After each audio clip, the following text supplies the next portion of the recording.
Team 10, the Filament Extruder and Recycler. Have you ever 3D printed something and it turns out like this?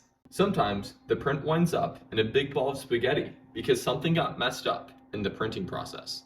Or other times, support material is used to hold overhanging surfaces. In either of these situations, the filament typically gets thrown out.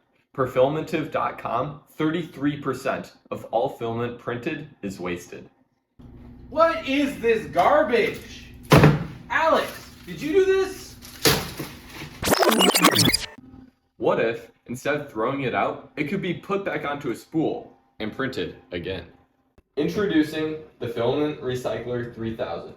This apparatus takes filament, like that of which would have been thrown out, and is able to extrude it to be put back onto a roll. The steps consist of: First, the fill print or support material must be shredded into smaller bits. Next, this shredded material must be separated between big pieces, which are shredded again, and small pieces, which can be extruded.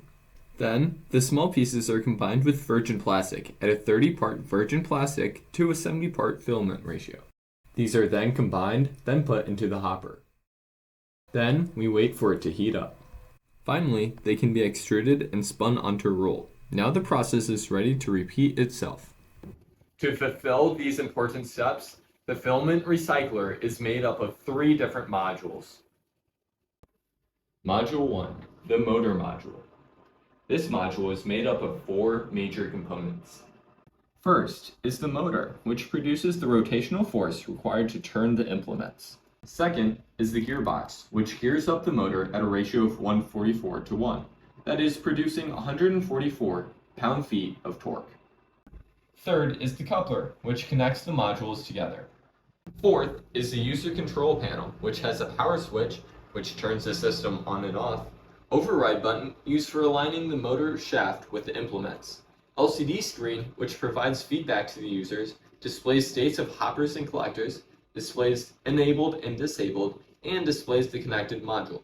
And the rotary encoder, which controls the speed of the motor. All these components are controlled by an Arduino Uno. Module 2, the shredder module. The shredder module is made up of 3 major components. First is the hopper, where the user puts in the filament. Second is the shredder, which shreds the filament into small pieces. Third is the collector, where the shredder material accumulates.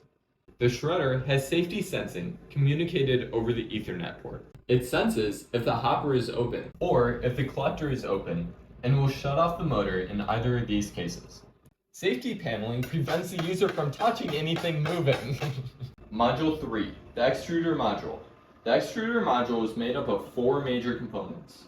First is the hopper, where the user puts in the mixed filament. Second is the barrel, which turns and pushes the filament down through the heating coil. Third is the nozzle, where the melted filament comes out. Fourth is the control panel, where the user can change and set the temperature. Again, safety paneling prevents the user from touching anything hot or moving. These modules have been outfitted with handles, making them easier to transport. In summary, to recycle the filament, we use the motor, extruder, and shredder modules. First, we shred. Then we mix with virgin plastic. Then we melt and spool. Finally, we are good to print again. By implementing the Filament Recycler, we can make 3D printing more sustainable, have lesser impact on the environment, be cheaper for the user, and make Professor Sestito happy. Instead of making cool things with plastic, let's make this process fantastic.